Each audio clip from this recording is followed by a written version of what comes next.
মৌলা মসজিদে যেতে হবে, রব বললে পারলে যা। মৌলা এই টাইমে মসজিদে গেলে তো আমারে দৌড়ে ফিটাবে। বুঝেন না কেন? আমি যদি রাতে 3টা বাজে, 4টা বাজে, 2টা বাজে মসজিদে যাই, আমরা চোর বলে ফিটাবে। মসজিদে যাওয়াটা রিস্ক হবে। রব্বে করিম বলে মসজিদে না পারবি না, আল্লাহ পারবো না, তাহলে যা ঘরে যা, যাই নামাজ বিছা। বলে যে যাই নামাজ বিছালে তো বউ বুঝে ফেলবে আমি বাটপারি করছি। কথা বলেন না কেন? মৌলা বউ বুঝে ফেলবে, মা বুঝে ফেলবে, নিশ্চয় কোন একটা অঘটন ঘটাইছি, সেজন্য যাই নামাজে বসে কান্না করছি, তাহলে তো ইজ্জত ফানসাদ।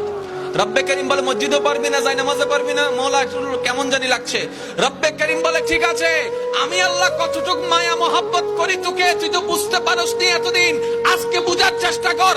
মসজিদে যাওয়া লাগবে না, যাই নামাজ বিছানো লাগবে না, ওযু করা লাগবে না। তোর যদি এতই প্রবলেম হয়, জবানটাও খোলা লাগবে না।